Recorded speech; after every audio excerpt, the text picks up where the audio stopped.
Hallelujah. स्वागत है आप सबका मेरी भविष्यवाणियों की पुस्तक में। तो आइए हम आज के पवित्र वचन को पढ़ेंगे जो कि परमेश्वर के दास प्रेरित अंकुर यूसुफ नरूला जी के द्वारा लिखा गया है। परमेश्वर का एहसान ना भूलें। जैसा कि पहला शमूएल अध्याय 16 उसकी 13 आयत में लिखा, तब शमूएल ने अपना तेल का सींग लेकर उसके भाइयों के मध्य में उसका अभिषेक किया और उस दिन से लेकर भविष्य को यहोवा का आत्मा दाऊद पर बल से उतरता रहा। मेरे प्रियो, याद रखें, जो व्यक्ति परमेश्वर का एहसान नहीं मानता और यह नहीं समझता कि जो मेरी जिंदगी में हो रहा है वह परमेश्वर कर रहा है, तो वही व्यक्ति मार खाता है। क्योंकि जब आप अपनी पुरानी आशीषों को भूल जाते हैं और परमेश्वर के धन्यवादी नहीं रहते, तो आप नई आशीष को नहीं ले पाते। जब हम बाइबल में पहला शमूएल की किताब में राजा दाऊद के बारे में पढ़ते हैं तो लिखा है कि दाऊद जंगल में भेड़ बकरियों को चराने वाला एक मामूली सा चरवाहा था, जिसे घर में उसके भाई कुछ भी नहीं समझते थे और इसलिए वह जंगलों में रहता था। लेकिन जब परमेश्वर ने शमूएल नबी के द्वारा राजा होने के लिए उसका अभिषेक किया, तो वह तब भी परमेश्वर की आराधना वैसे ही करता था जैसे वह राजा होने से पहले करता था। उसने परमेश्वर के एहसान को याद रखा। अगर वह एक राजा बन गया तो उसने कहा, तो फिर क्या हुआ, मैं वैसे ही नाच कर परमेश्वर की आराधना करूंगा जैसे पहले करता था। उसने कहा, जिस परमेश्वर ने मुझे ऊंचा किया, अभी तो मैं उसके सामने और झुकूंगा और अपने आप को नीचा करूंगा।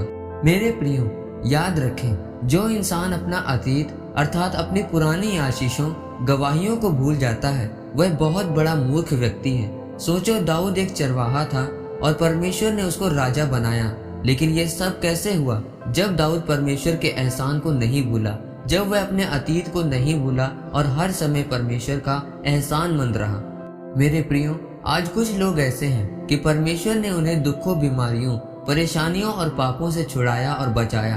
परमेश्वर का अनुग्रह उन पर हुआ और आशीषें उनके जीवन में आई, लेकिन जब परमेश्वर ने उन्हें थोड़ा सा परख लिया तो वह उस परख के समय पर कुड़कुड़ाने लगे और परमेश्वर के उस एहसान, दया और अनुग्रह को भूल गए जो उन पर हुआ था। मेरे प्रियो, वह परमेश्वर जो इतना सामर्थी है कि जिसने आपको अतीत में गवाही और आशीष के साथ खड़ा किया, तो क्या वह आपको आपके भविष्य में और आपके आने वाले समय में आशीषित नहीं करेगा? जिसने आपको पहले दुखों, बीमारियों से छुड़ाया, क्या वह अब आपको नहीं छुड़ाएगा?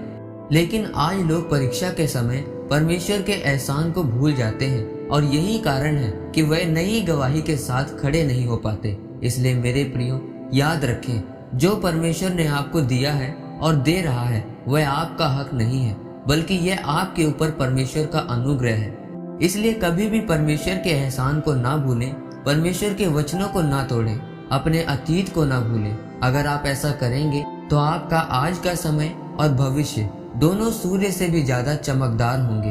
सिर्फ परमेश्वर के एहसानमंद रहें। परमेश्वर इस वचन के द्वारा आपको आशीषित करे। आमीन।